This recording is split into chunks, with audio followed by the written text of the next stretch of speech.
Hi all. ഞാനിങ്ങനെ നമ്മുടെ മത്തൻ കൃഷിയൊക്കെ നോക്കുമായിരുന്നേ. ഇങ്ങനെ ആവേശത്തിൽ ഇങ്ങനെ പടർന്ന് പന്തലിച്ച് വരുന്നുണ്ടെന്നല്ലാണ്ട് കാണാനൊക്കെ നല്ല രസമൊക്കെ തന്നെയാണ്. പക്ഷേ ഒരു കാര്യമില്ല. കുറേ പൂവ് വരുന്നുണ്ട്, ചെറിയ കായ്കളും ഉണ്ടാകുന്നുണ്ട്. പക്ഷേ എല്ലാം അപ്പം തന്നെ ചീഞ്ഞു പോയിക്കൊണ്ടിരിക്കുക. എന്ത് ചെയ്യാൻ പറ്റും എന്ന് കുറേ നോക്കി, ഒന്നും ശരിയാകുന്നില്ല. എന്തൊക്കെയോ കലക്കി തളിക്കാനൊക്കെ അമ്മ കുറേ പെടാപ്പാട് വിട്ടു, പക്ഷെ ഒന്നും ഉണ്ടായില്ല. എല്ലാം കായ് ഉണ്ടാകുന്നുണ്ട്, പക്ഷേ പെട്ടെന്ന് തന്നെ ചീഞ്ഞു പോയിക്കൊണ്ടിരിക്കുക.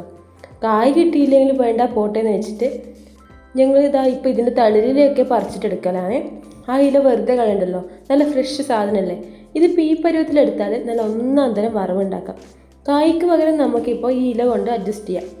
പറിച്ചെടുത്ത ഇലയൊക്കെ നന്നായിട്ട് കഴുകി വൃത്തിയാക്കി എടുത്തിട്ടുണ്ട്. അധികം മൂക്കാത്തത് തളിരില ആയതുകൊണ്ട് തന്നെ വറവ് വെച്ചാൽ നല്ല സ്വാദായിരിക്കും. പണ്ട് അമ്മമാരൊക്കെ ഉണ്ടാക്കുന്ന ആ ഒരു ടേസ്റ്റ് കിട്ടുമോ നോക്കാം നമുക്ക്.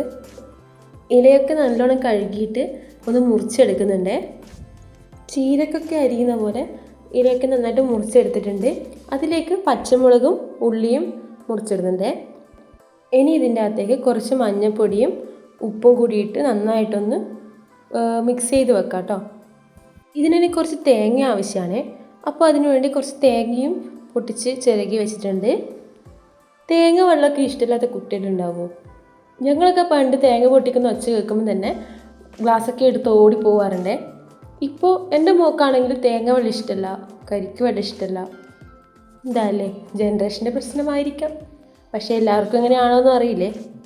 അങ്ങനെ തേങ്ങയൊക്കെ ചിരവി വെച്ചിട്ടുണ്ട്. ഇനി ഒരു പാനിൽ കുറച്ച് വെളിച്ചെണ്ണ ഒഴിച്ചിട്ട് കടുക് ഇടുന്നവർക്ക് കടുകിടാം, അല്ലാത്തവർക്ക് അരി ഇടാം കേട്ടോ. ഞാൻ അരിയാണ് എടുത്തിട്ടുള്ളത്. അരിയും വെളുത്തുള്ളിയും വറ്റൽമുളകും ഇട്ട് കുറച്ച് സമയം ഒന്ന് മൂപ്പിച്ചെടുക്കുക. പിന്നെ അതിലേക്ക് നമ്മൾ നേരത്തെ മുറിച്ച് വെച്ച മത്തൻ്റെ ഇലയൊക്കെ ഇട്ട് കുറച്ച് നേരം ഇളക്കി ഒന്ന് വേവാൻ വേണ്ടിയിട്ട് കുറച്ച് സമയം ഒന്ന് അടച്ച് വെക്കണേ.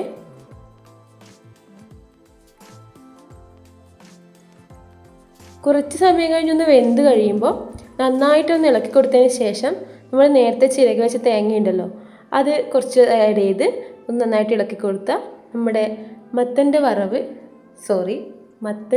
ഇലയുടെ വറവ് റെഡിയായേ.